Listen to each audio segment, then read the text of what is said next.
Saya Trisha Deong dari SMA YPPK Tarunadharma kelas 12 MIPA 1. Di video ini saya mau membahas tentang tolak peluru dari sejarahnya, tekniknya, dan peraturannya. So, simak terus ya video saya sampai akhir. Sejarah tolak peluru. Tolak peluru atau dalam bahasa Inggris, the shot put, merupakan salah satu nomor yang terdapat dalam nomor lempar pada cabang olahraga atletik. Sesuai nama cabang olahraga ini, maka tolak peluru dilakukan secara ditolak atau disandarkan, tidak dilempar. Hal ini juga sesuai dengan peraturan. Jika peluru itu memang harus ditolak atau didukung dari bahu menggunakan satu tangan.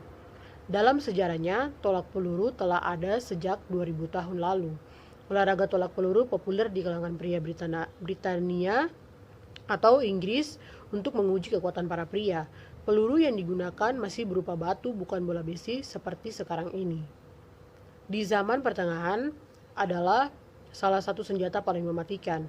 Dari peluru meriam inilah inspirasi dari tolak peluru modern, yakni perlombaan melempar peluru sejauh mungkin.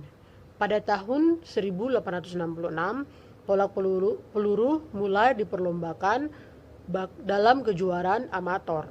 Barulah pada tahun 1896 olahraga tolak peluru dimasukkan dalam perlombaan olahraga skala besar, yakni di Olimpiade Athena Yunani.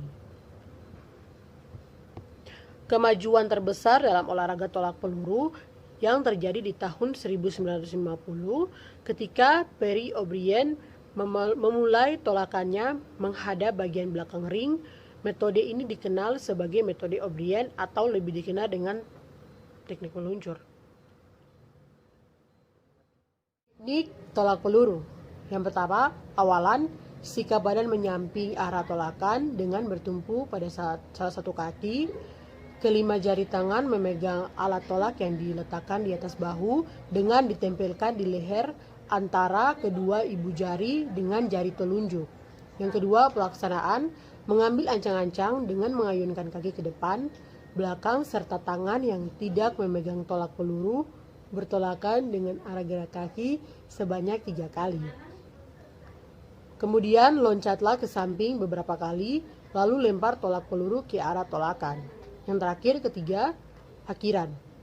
Kedua kaki bertumpu di depan dan di belakang, badan dicondongkan ke depan dengan kedua lutut kaku ditekuk.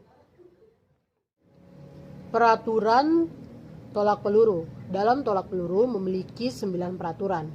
Itu yang pertama, atlet atau peserta boleh memasuki lingkaran tolakan dari mana saja. Biasanya peserta atau atlet memasuki lingkaran dari sisi samping dan belakang. Yang kedua, atlet atau peserta tidak boleh memakai atribut seperti sarung tangan, tetapi boleh memakai pelindung dari ruas jari selama waktu pertandingan. Yang ketiga, setelah dipanggil, atlet atau peserta mempunyai waktu 60 detik untuk menyelesaikan pertandingan. Yang keempat, atlet tolak peluru harus menahan peluru dengan lehernya saat melakukan gerakan tolakannya. Yang kelima, atlet melakukan dalam lingkaran saja dan tidak boleh sampai keluar. Saat salah satu kakinya menyentuh daerah luar garis lemparan, maka akan langsung didiskualifikasi.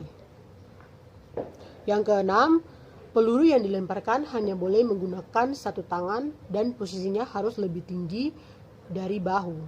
Yang ketujuh, peluru wajib mendarat pada sektor area yang sudah disediakan. Yang kedelapan, atlet atau pelempar meninggalkan lingkaran sesudah melakukan lemparan hanya dengan sisi lingkaran yang bagian belakang. Dan yang terakhir, yang kesembilan, atlet boleh meninggalkan lapangan saat peluru sudah mendarat. Penjelasan singkat saya mengenai sejarah, teknik, dan peraturan tolak peluru. Semoga video ini dapat bermanfaat bagi kita semua. Terima kasih.